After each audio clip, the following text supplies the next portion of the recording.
I don't want to fight for things that I already have. I want to be able to put myself in a position where I can feel the value.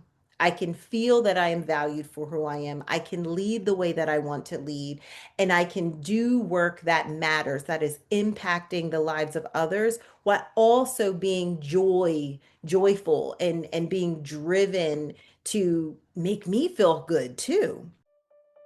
Welcome to Future Fit Leadership, a podcast for leaders at every stage who want to stay relevant in a world that keeps changing. Leadership has shifted, the pace is faster, the expectations are higher, and the future is calling for a different kind of leader. One who is human-centered, grounded, and able to balance capability with empathy. These conversations bring together global perspectives on the skills and mindsets that help people and organizations thrive. Hello and welcome to Future Fit Leadership. I hope wherever you are listening to this podcast, you are well.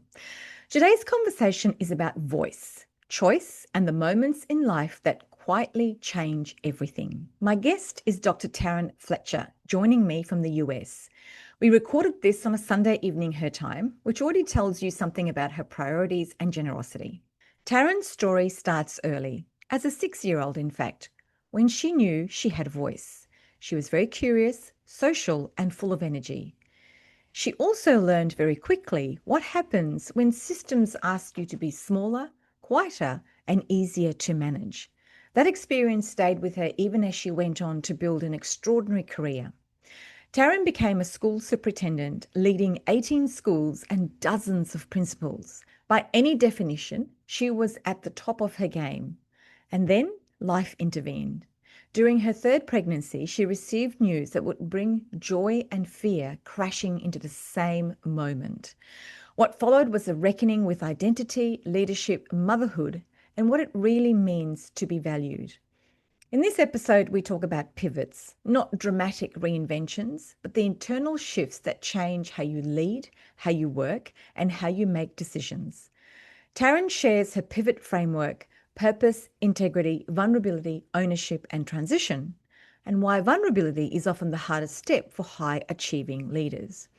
We also talk about burnout, not as a weakness, but as information, about listening to your body when your head keeps pushing on, about letting go of savior roles and stepping into CEO-level confidence without losing your humanity. This is a very practical conversation. It's honest, and it's for anyone who has ever felt successful on the outside while quietly questioning on the inside what comes next. Please enjoy this conversation with the wonderful Dr. Taryn Fletcher.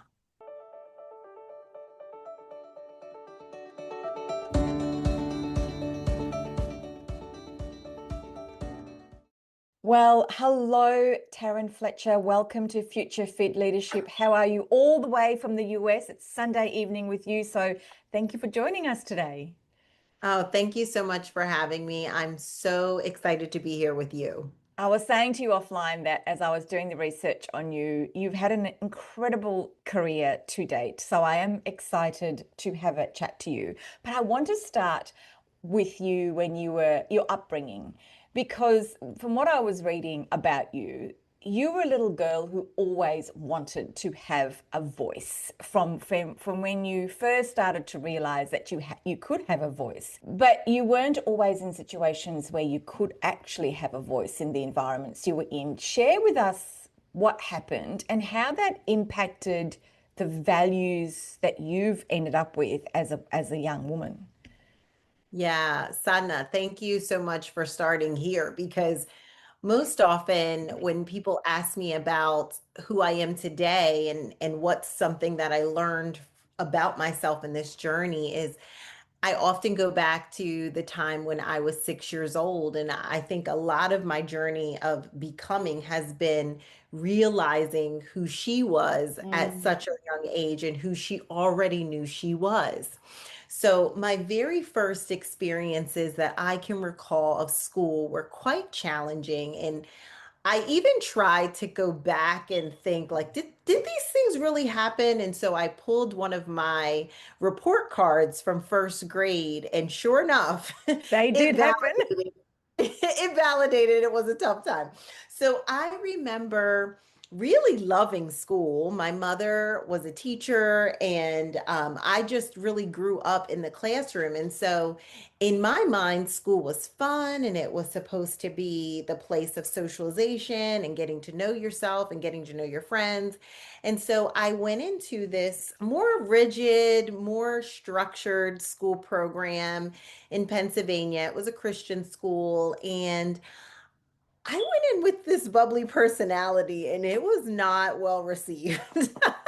I will have to say, many of the times when I thought about what that school experience was like, it was a more of me needing to fit into something. So I was someone who loved to go around the classroom, chat with people, get to know them, help them gather, create communities, create clubs. And oftentimes, my first grade teacher wanted me to really be more quiet and Mm, stop chatting so much and wanting to maybe sit still a bit more and not really be the social butterfly. And every single marking period, all 4 quarters, this teacher talked about me in a really sad way. Like, I mean, reading back, I was kind of like, wow, she was so mean. But she said things like, Taryn would be better off if she just would stop talking. that's terrible. That's a quote, too. That's a quote. And so, Sadhana, yeah. So, for me to actually be someone who goes on wonderful podcast shows with amazing leaders in the world talking about my life, talking about how important it is to have your voice and use your voice and check in with yourself, check in with some of those expectations that were placed upon you to really see if it fits you. I mean, I knew who I was quite early in my Mm. life, but I had to change to fit in and play school and, you know, abide by rules that maybe weren't meant for me, but were there. It was a part of safety and security to follow these rules. And so I just find myself now questioning my conditioning a lot and teaching others to do the same. Because it happens a lot, doesn't it, Taryn? I mean, we sometimes spend a lot of our time trying to fit in, whether it's at school or in business, depending on the environment and the voice in your head that turns up. We do find ourselves quite often trying to fit in. How did you break out of that mold of saying, actually, no, I'm here and this is who I am, and you are going to actually accept the person that I am because I bring so much amazing value to your table, being my authentic self? Yeah, well, it wasn't a smooth road toward that path, right? But I specifically recall a big pivot that I made in my life. It was at like this monumental moment in my life where joy and fear were at a collision point. It was time for baby number 3 for me. I was so excited to be a mother again. And at about 13 weeks pregnant, I learned that my baby was diagnosed with Down syndrome. And Mm, so it was a moment, like I said, where joy and fear really collided. And I did what most people do who just don't feel in control of their life, especially high achieving women. What do? We jump into something that we can control. And for me, that was work. And so I put everything into work, everything into kind of micromanaging my maternity leave so I could have control over something. But, while on that leave, after creating this meticulous plan and making sure my team was buttoned up and strong as can be while I was gone, my team was dismantled and my plan that I put in place was completely dissolved. And so I thought, oh my goodness, like this was already a place where I was feeling like I was always fighting to be seen, fighting to be heard, kind of always trying to elbow my way into a position that I had already earned and was qualified for and was doing a wonderful job at. And so I just decided at that point, like, I don't want to fight for things that I already have. I want to be able to put myself in a position where I can feel the value. I can feel that I am valued for who I am. I can lead the way that I want to lead, and I can do work that matters, that is impacting the lives of others, while also being joyful and being driven to make me feel good too. And so that moment is a pivotal moment in really like questioning all your conditioning and all the things that are expected of you, because I was at the top of my game at this point, Mm. and most times people were questioning me of how am I going to do it? How am I going to raise a third baby now knowing has a disability and remain at the top of my game? Well, you know what? One way that I did that was I pivoted into something that was joy driven and impactful for me. And so I made one of the biggest pivots of my life, which was step out of that cushy career position and into something that was truly meant to me for me, which was entrepreneurship and helping other women thrive in leadership. Mm. I just want to like mention to our listeners, because you were a school principal in your A previous career and superintendent, a actually. Yeah. superintendent. And for Australian listeners, what does that mean in the American school system when you're a superintendent? Like for us, it's a school principal, which is, someone who runs the organization. Is it the same thing? Similarly, so in the US, a principal is someone who maybe runs one school. A Right. superintendent runs a network of schools. So I actually had Right. 18 schools under my leadership, of 50 to 60 principals under my leadership, and then they had their own assistant principals and teams within each building. So it was Okay. pretty big comparative to what we call a principal. Yeah, that's massive. And then, so that all got dismantled. You've having your third baby and you're starting up a business. This is just after COVID as well. Right before Oh, COVID right hit. before COVID. But the Yeah. amazing thing is that you were able to scale your business to six figures in a mere 90 days. Now, Yeah. that is incredible. How did you make that happen, given everything else that was going on in your life at the time? One of the things I think was monumental in my ability to make this pivot in the way that I did was, first of all, I realized very early on that I was not starting from scratch. This is something I want your listeners to hear, because oftentimes we find ourselves in positions where we do want to try something new, we do want to make a pivot, but we tend to deduce all of our experiences and water down everything that we've ever done prior to this pivotal moment in our lives. I didn't, though. I looked at the fact that I am starting from experience. I have skills, I have strategies, I have relationships, I have a Mm. reputation, and I used that to create a new business for myself. First way I did that was I took my dissertation topic and I turned it into a book, a user-friendly manual for school leaders so that they can revamp their schools and rethink their schools. And this was at a time where it was really critical to be thinking different about education, because it was right on the beginnings of a pandemic that was Mm. coming. So my book was quite relevant in it in that way, but I used a topic and my own experience to help really write that book and write it in a way that flowed, right? I didn't have to do a ton of research about my topic. I had already done that. I wrote about something I knew, and I took what was needed in the time that the world was changing, and I created something that was relevant. So that's one way. Another way is I tapped into my network. I told people, hey, I'm making this big pivot.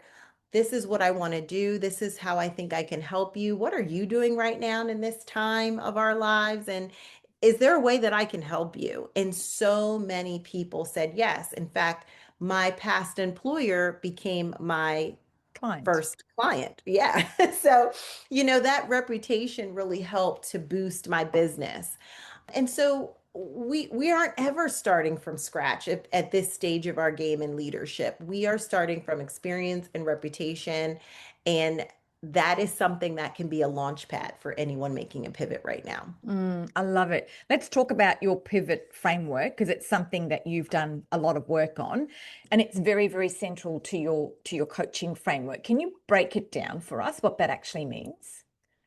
Yeah, so you know what? The very first thing in having a strategy in hand when you're going to make a pivot is to first start from a purpose, a place of purpose. And many of us, that might feel like a no-brainer, but when we're talking about pivots in our careers that are going to impact our life and our leadership, I'm thinking about how important it is to start from a place of want. Mm, What is it that you want? How do you want to impact? How do you want to feel? How do you want to think about your life from this moment forward? How would you want your legacy to look? mm, Right? And really diving into that, answering those questions from a place of purpose. And then once we can really define what it looks like for you to stand in your purpose, we then really knock on integrity's door and we challenge, what does it look like then to walk in integrity if this is what you named as your purpose? What would it look like, right?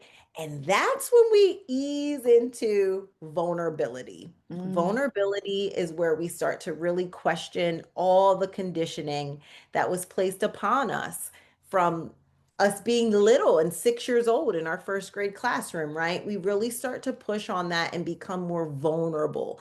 Because in this process of transformation and making a pivot, we have to look at our old identity and really think about from that place of integrity who we really want to become.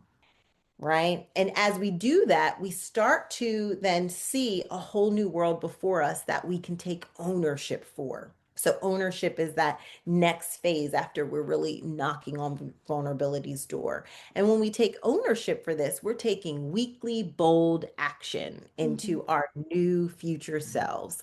And that just really ushers us into a transition where we can really start to let people know, this is what I'm doing, this is who I am, this is what I'm offering, this is how I can support you in your work, whether that's becoming an entrepreneur or leading in our own CEO level confidence and still remaining in the position that we're in. Pivoting from this standpoint is about an internal identity shift so that we can have joy driven impact. We don't have to live in this burnout or this feeling like we can't show up as ourselves. We can do that. And pivot is the framework to help you truly transform and do that. mm. I love it. It's so simple, and each one of those words are so meaningful and impactful when you are going through that change. And I'm going to guess that most of the leaders that you work with and coach, is the vulnerability piece the one they find the most difficult? Yes, yes. And you know what? It's a difficult space to Yeah, be, right? yeah. Leaders, we have read all the books that said, hey, leaders eat last, right? Leaders take care of their team first. Leaders stay in the background and they help transform others. But rarely do we talk about how leaders kind of sharpen our own knives, right? Mm, Iron sharpens iron, right? So I am often very excited to be that person that I didn't actually get to have when I was in a top leadership position. I didn't have coaches that were working with me. I didn't necessarily get a chance to get a lot of feedback about my work because I was doing pretty good work and there weren't any fires happening around me, right? If your office isn't on fire, you're good, right? But in most cases, we do want to get better. We do want to level up. There are always next levels for us as leaders. And so vulnerability is that place that's unfamiliar sometimes to a leader, but it's the place that takes you to the next level the fastest. mm. I want to talk about you being a very successful Black female leader. And you often talk about the layers of pressure and resilience that you've experienced. And I'm sure many other women like yourself have. Yet you are very determined to lead the world in an authentic way. But often the world asks us to shrink. How have you managed that? I just refuse to be in spaces that are too small for me, right? And I think that's being very clear about who you are and what you're wanting for yourself, which is why in working together, the first thing we really get clear is what you want, Mm, right? And not just from a place of, most times when you ask women in particular what they want, it becomes hard to think about the answer to that question because it's not a question that we get asked often. And when we're asked that question, we tend to think about the wants and needs of others. And so, for me, being a Black woman, a mother, that is something that happened with me. You know, when you asked me years ago, what do I want? I typically started to talk about what the kids needed, or what the family needed, or what my mom needed, or what my sister needed. You know, what did the village need that I could provide? But what does Taryn actually need was a question that was difficult for me to answer. But now I actually lead from the belly, right? Like I actually check in with my body. How does this feel? Do I like the way this feel? And that's the barometer. If I don't like the way it feels, I don't proceed. But it took a long time for me to get there. And it took a while for me to recognize that that was enough. That How if I you, felt yeah, was enough. yeah. I was just about to say that you almost need to get the point of accepting who you are and knowing that you are enough to actually feel that way, don't you? Right. I don't need a further explanation. I don't need to over explain to you why this is working or not working. I can make that judgment call from a body centric place, Mm. and that is enough. That's the data, right? And Do you so, think that comes with age and experience? Because I think, I mean, I reflect back to a yeah. time when I felt the same way in spaces.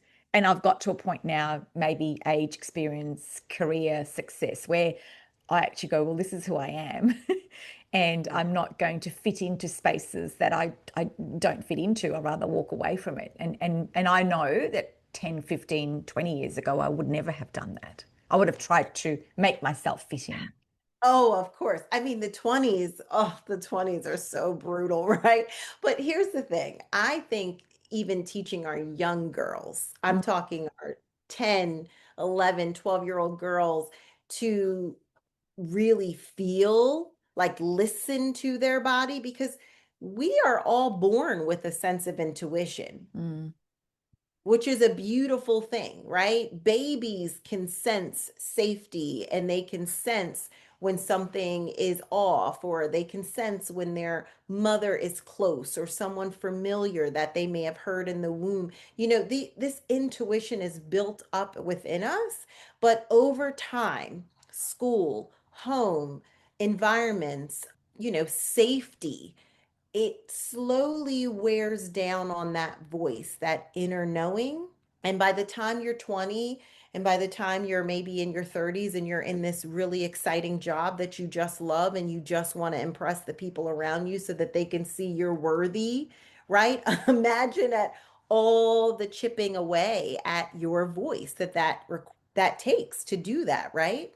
So yeah, with age, it does get a lot better, but I think with practice, mm, it can be reprogrammed and it does not require an age limit. It can mm. happen for you now. And I think we do have in our Gen Zers, and you know, they are, from what I hear, the most difficult generation to work with, right? Because they're kind of coming with this idea that, hey, I want to be able to balance work and life.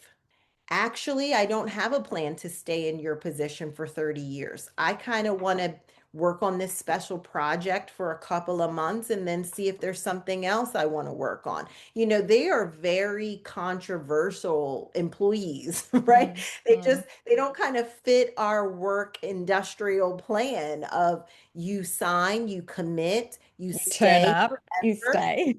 Right, you know, and they're like, no, actually, I've got other plans, right? But I think that they're the perfect generation to help teach us a little bit about what it looks like to play with this idea of I have wants and desires, and they can be answered. They could be enjoyed right now, and I don't have to wait until retirement to experience vacations or experience being able to open up a business. I could have these wants met now and explore now. I think Mm, they're little teachers for some of us, and I mm. like it. I'm liking it a little I bit. must say, I do love working with them because I think you're right. I think they are teaching us how to have a different style of life that's probably Mhm. more fulfilling earlier than waiting till you get your pension and you retire. And then, you get to your mid 60s and 70s, you're more likely to be older and sicker than you are in your 40s and 50s to be able to enjoy it. I want to pivot a little bit, and I want to ask you about I've read that you've said that bold leadership doesn't mean burnout. How do you protect Right. energy and mental health as a business leader? I mean, you do a lot of coaching in this space. How do you help your leaders balance their mental health and protect their energy? This is really important to me. So much so, I've been really doing a lot of research and reading and investigating around what it looks like to be in tune with your emotions and be able to respond to them and consolidate those feelings and emotions in real time. I think even in the workplace, right? You need to be able to listen to yourself, think about what it is that you need in that moment, and give it whatever that may be to yourself in the moment so that you can actually recalibrate and go back into that boardroom. And so what this looks like in my coaching space is being able to name the feeling that you're feeling, being Mm, able to rate how that feels for you on a scale, or at least give some definition to how strong this emotion is for you in the moment, then be able to do some type of breathing exercise. Give yourself an opportunity to go on a walk and get in an expansive space so you can kind of release some of that pressure or kind of take down some of that emotional scale that you're at and be able to make a new intention about how you want to feel in this moment instead of what you're feeling right now. We have the ability to kind of help ourselves recalibrate in real time. And I think more leaders need to have this skill, and more leaders need to teach their teams how to have mm, these skills. Because burnout comes from the way I'm treated, right? I may feel good about work. I may love what I do, but I am burned out by how someone talks to me, how they're not using appropriate tone or language when they're speaking to me. I'm burned out by the number of emails I'm expected to read before I can have a lunch break, when really we need some balance in that. Maybe we need a new strategy, a protocol, a system that changes how I feel about the work I'm doing, right? I need some feedback, and I need that feedback to come frequently, or I need it to come regularly so I can change my practices and not at this midpoint where I didn't hear anything back from my employer or my supervisor until this moment, right? Burnout comes in many different ways. It's just not always from exhaustion of the work itself. It could be exhaustion of the environment, environment. Mm, right? mhm. And so I think what's really important, either it's I'm burnout because I do love my job, but I'm spending too many hours doing it, or I'm burned out by the people around me in the job that I love. It's important that you're able to name the emotion that you're feeling when you're feeling it.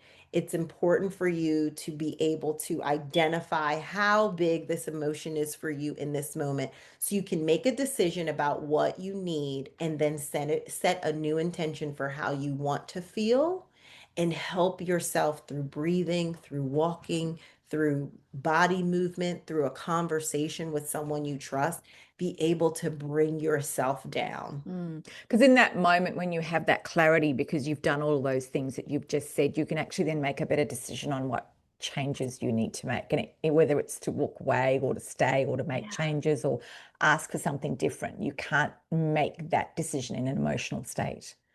Yeah, clarity is queen, right? When you have clarity about something, you actually can be the decisive action taker that you need to be. But oftentimes, clarity is hard to get to when you're Mm, emotional. mm, Clarity is hard to get to when you're frustrated, or you're in a back and forth between what you want and what's expected of you.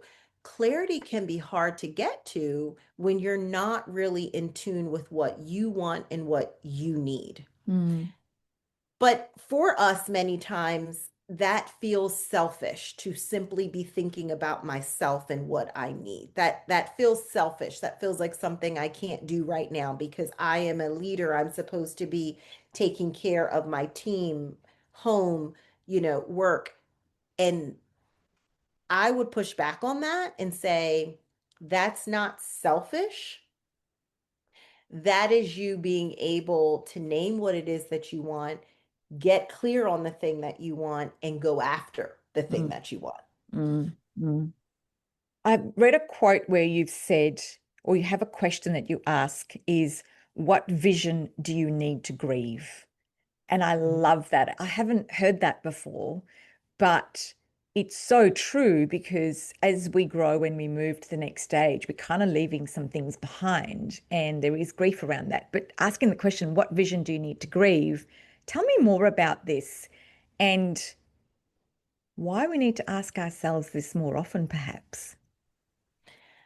Yeah, I mean, there is a part of your next level that requires you to let go of an old identity that you had of yourself. And Mm, so in order to be top level leaders, we identify in particular ways, right? We identify with being a certain way, which has helped us get to where we are in our leadership. For me in particular, I was very used to climbing the ladder to get to the next level. I walked the well-worn path. That worked for me.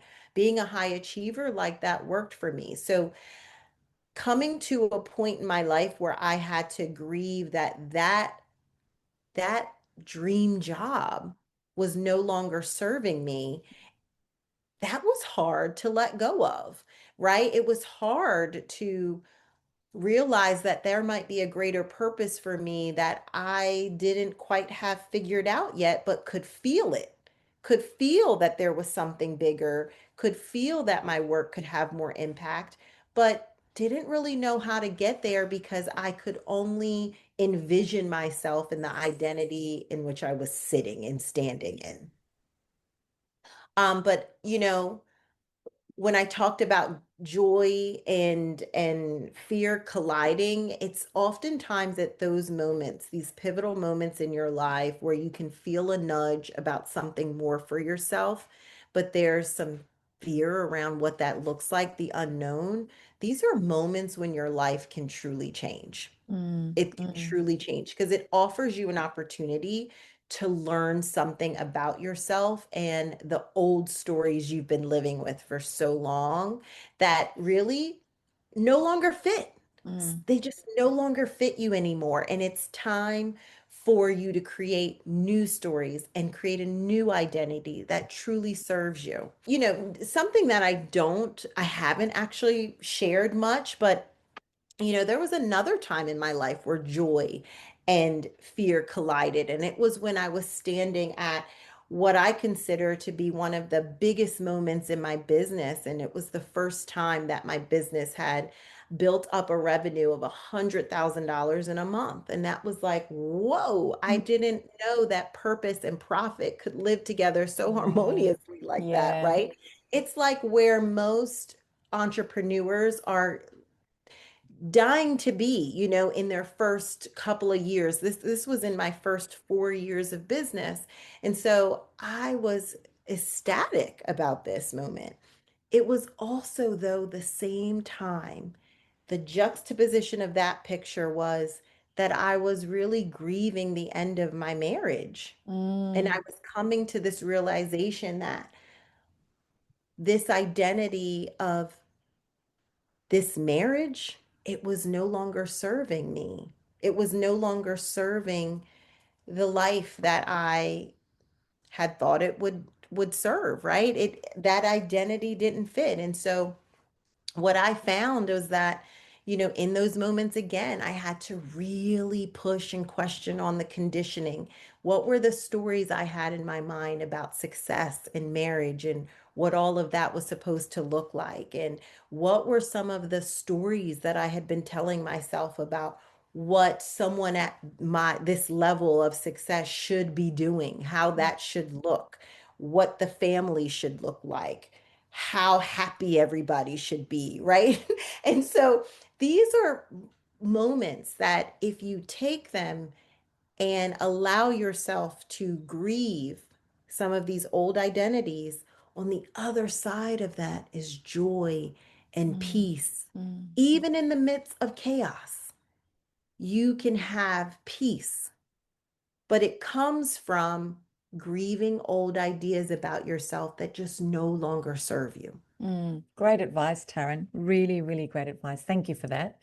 Now, in a recent post, you talk about, and just for our listeners, please go to Taryn's website, and I'll put the links on the show notes for this because you have got incredible content. They're really short, sharp newsletters or EDMs that you can read, and then you've got your podcast on there as well. And it's very, very easy to look at and flick through the content. But you talk about 3 questions you need to ask yourself if you're considering a career change. Could you share with us what those 3 questions are? Yeah, and actually I have a gift for your listeners. It's a free private podcast, and I really love this private podcast because it allows me to be intimate with the listener, because I know that these are people who are interested in getting more information about Mm, pivoting. They want to know more about me, and so I'm sharing more of myself in ways that I don't typically do on the Cheers to Your Pivot podcast. So I actually share these questions on here as well. So one of the questions to ask yourself is, it when you're at the point of a pivot, you want to know, like, should I stay or should I go, right? Whether it's, should I start this business? Should I leave this position? Should I move on from this community or this organization, right? And so one of the questions I have listeners ask themselves is this: am I staying because I'm making meaningful impact, or am I staying because I feel responsible for holding it all together? mm, Because there's a difference between being the glue for something, right? And actually being in joy driven impact. How many times do you find people that you coach make the decision to stay because they feel that they're the glue and they feel I owe something or it's comfortable. I'm comfortable being the glue. Yeah, yeah. You know what? We're always starting there, but I'm so proud to say many leaders actually don't live in the land of being the glue Mm, when working with me and being inside our that's community. why they And work with you. that's right. They don't say that. Here's the thing. When you get to pivot alongside others who are in the same place of questioning their roles, their expectations, their responsibilities, when everybody's doing that pressure testing, it's a beautiful place to be, because you get to kind of get help on your own, like from your own internal reflection, but then someone else may say, sounds like you're being the glue, right? And that just really helps Mm, to kind of illuminate, oh, you're right. And I kind of felt that, but I wanted to ignore it. But always, almost 100% of the time, they are coming in because they are the savior. mm, They are wearing the cape. They love wearing the cape, right? They have this idea that if I move on, whether it's, if I take some time away from work for an extended vacation because I'm really burned out, if I do that, the whole thing will fall. Or there's even situations where, oh my goodness, I really want this next level role. I really want to transition up. I want to promote, but I can't leave my team. They'll fall mm, apart, mm, right? Or I really want to start this business. I really want to share with my family what this big goal of mine is. But if I share it with them, they'll really be disappointed because I can't really be clear how much money this business is going to bring in mm, at first. So I can't do it because they're just going to be disappointed that things won't look the same for them anymore. I mean, I've heard it all, yeah, yeah. right? And to some extent, these reasons, right, they have some rationale to them. It's Mm. not that they're not real or they're not true, but I would push on the trueness of them, right? Because it's not an absolute truth. We don't know that everything's going to fall apart, and most of the time it It never always doesn't. falls apart, right? When I walked away and had a baby, I wasn't even intending to walk away, and when I did, change happened. Mm. And people did what they felt they needed to do in that time. And it didn't include me because I wasn't there, right? And so they moved on and I moved on, right? So things don't just fall apart. But when we have this martyr mentality, is what I like to call it, when we have this martyr idea about ourselves, we are really limiting our ability to see the best in our team and to see the best in ourselves. Mm-hmm. The other thing I'll say about this is CEO level confidence is not saving anyone. CEOs are not saviors. They're not saviors. They are always looking at the return on their investments. They are always looking at whether or not something was a good decision, and they're being risk takers in order to do that. So we want to come out of this pivotal moment in our lives, whether we're starting a business or leveling up in our current career. We want to leave with CEO level confidence in ourselves, in our abilities to lead others and to lead ourselves. And no place is a savior mentality in that Mm. in that Mm. world of CEO Mm. level confidence. Mm. And then the other two questions. Oh, the other two is what am I loyal to? And is that still loyal to me? Mm-hmm. Right? Because sometimes we are feeling like we have to be loyal to something, but we really need to look and see if that loyalty is Is being returned. reciprocated, Yeah. right? And then the third question is, if I had permission to choose freely, no one would get hurt, everybody would be happy in the end, would I still choose this? Mm. The other question that I love that you've written about is, what would it look like if I trusted myself more? It's Yeah. a great question to ask yourself, isn't it? Yes, yes, because oftentimes that's when you hear the true want. You hear the true dream, because they get to say, okay, well, if I really trusted myself, I do this. And it's oftentimes adjacent to what they're doing. It's not necessarily total 180, but it is not what they're doing. Most times they don't say they would actually be right where they are. They often name something that they've been kind of dreaming about, but haven't had the courage to do. Mm. So, Taryn, we've come to the point in our conversation where we do what we call the spotlight shuffle, and it's about pick a number, any number. I have 20 questions for you, and Okay. each number is associated with a question. So, I will get you to pick a number, and I will ask you a question associated with that number. All right. 13 is my lucky number, so I'm going to start there. 13. What's one book, film, or podcast that shaped how you think about leadership? I am an avid reader, so this one is really hard. Okay. So I really like, and many of your listeners have probably read this book. But I do really like the way Atomic Habits Ah, really yes. speaks about the small incremental change Mm. and the identity shift together. And I think there's a lot of truth in that book around needing to be clear about the identity of the person who has the habit that you want to exhibit. Mm-hmm. So if you want to, be more consistent with working out, well, who is the person? Name them, describe them, tell me everything about the person who works out consistently 5 days a week. Who Mm. are they? What do Mm. they do? How do they be, right? And so because your habits come from the choices you make based on the identity that you have of yourself. I like that. The habits come from the choices you make based on the identity that you have of yourself. Yeah. Boom. Boom.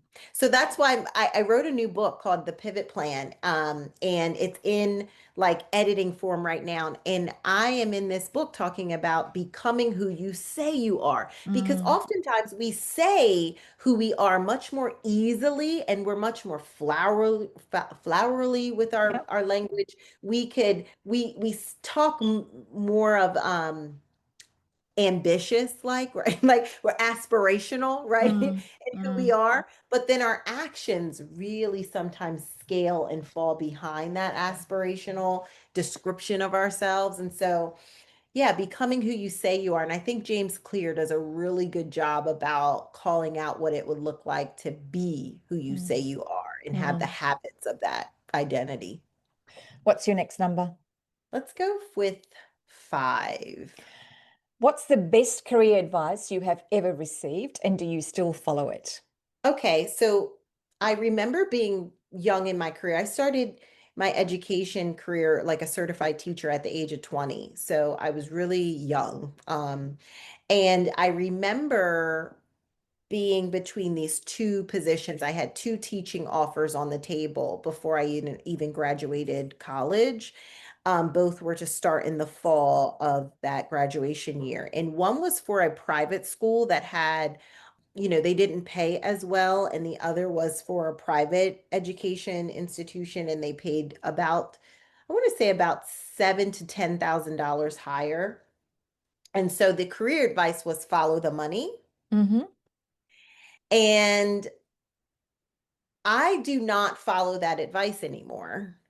So I do not just take on work, or I do not enter into contracts or work with individuals just because of the money. I actually am staying very true to the work I want to do and the purpose I want to be able to live out in the world and how I want the work to feel for me. And early on in my business, even when there were some months where I was like, am I going to make it this month? I turned down six-figure positions. Like I just turned them down because they were full-time jobs and I was committed to running and building this business. So I didn't follow the money and I still don't. Mm. That takes a lot of courage and being really clear on who you are and what you want to be able to do that. Yeah, and it's risky, but here's the thing. I bet that the best bet would be betting on yourself. Like Yeah, betting on myself is the best bet I can yeah, make yeah. because it's the one that I'm in most control of, Mm-hmm. right? And so if it falls, I can at least go back in my habits and my patterns and my actions and say, this is where the fall happened, perhaps.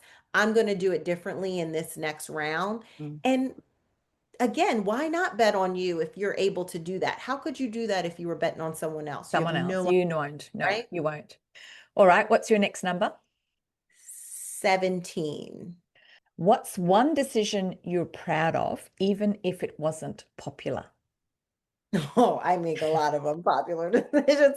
Okay. I mean, all of that. I really have made unpopular decisions. So there isn't just one, One. Mm-hmm.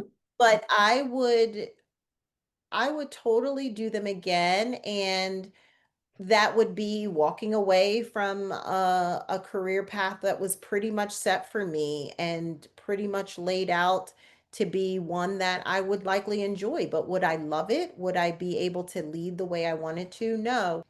Choosing myself and making sure the people around me are people that are able to come to this next Mm, level. mm, I think that's hard in identity shifting, is realizing that everyone isn't going to come with you to your mm, next levels. mm, And again, it's because of the identity shift that's happening within you. It's not because you don't love the people around you or that you don't want them to come. I mean, there have been so much grief around people that I wanted to be in this next level journey with me, but couldn't be for their own reasons, mm, right? And mm, so, but I'd make that decision again because my purpose and my calling is greater. And I still am very grateful and appreciative of those relationships, and they have definitely helped to shape me. So I don't see it as a loss. It can just be hard, a hard pill to swallow while you're in that in journey. that moment. Yeah, yeah, but I would totally do it again. Mm. Totally do it again. Right, your last number. Okay, so I'm trying to go through my kids' birthdays and Uh-huh. so I think there's one more number that I need to six. Six would be the last number of all the kids and their birthdays Who and is things. someone outside the business world that you deeply admire and why? This one's hard. Mm. Not because there aren't people outside the business world that I admire, but The reason why I ask it is because we often, particularly in business, we often only look at business people for inspiration and, what they're doing in their business to replicate it in ours or, change it slightly. But we rarely get asked about who we admire outside of business. And it could be someone really personal to you, it could be a family member, it could be, someone that you've met in your career as such, who's had a huge impact on you. this person is actually in the world of business. So I don't know if it's the right But you may not answer. do business with them. Right. I do Yep. not do business with them. Yep. So um a great friend and mentor of mine, actually, his name is Robert Hartwell. He is a Broadway performer by trade, but has gone on to do amazing things in his life. And one of the reasons why I really admire him is because he helped me tell one of the stories about my life in a way that helped me just release some of the emotion around the story. And he helped me come to the idea of my own pivot that I was making before I even realized that it was a pivot for me. And so I really love that because it's not easy, right, to get people to share their stories, especially when they're really vulnerable. It's not easy to pull out information from people in a way that feels gentle still and feels caring and therapeutic. And so I really do admire him because I think it's a gift. Storytelling is a gift for him. So if you do not know who Robert Hartwell is, you absolutely should know. He is on all the socials, so definitely go follow him. But a beautiful soul, amazing storyteller, and someone that has helped grow me in my own business that I truly do admire. Beautiful. Taryn Fletcher, thank you so much for joining us on Future Fit Leadership. It's been an absolute joy talking to you, and particularly from the other side of the world where it's Sunday evening where you are. I do appreciate you taking the time. As you said, it's been very quiet. Your kids are out of the house, so it's been fantastic. We haven't had the mum, can I have this Right. conversations on the For the little side. people running by, right? Little people running by. But thank you so much for your time. And if people want to find out more about you, the best place to find out more about you is, I assume, your website, and we'll put some links on that and on LinkedIn. Yes. Well, yes, but the free private podcast link is at drtaryn.co/clarity. Mm-hmm. And that's where you can get those four very intimate podcast episodes and where I share more about those three questions we talked about earlier, too. Beautiful. Thank you for that. And thank you for your time. Thank you. If you like what you've heard, please share, rate, and review this podcast. And don't forget to share it with anyone who might benefit from hearing it. The producer of Future Fit Leadership is Maritza Barone from Guide Your Light Network. If you would like to reach out to me, please DM me on any of my social media platforms. I'm available for speaking at conferences or consulting to your business. Future Fit is created in partnership with Future Leadership, a capability ecosystem for boards and executives. If you'd like to join the community and receive a free takeaway each week, sign up to the Future Exchange app in my show notes. Thank you for having me in your space.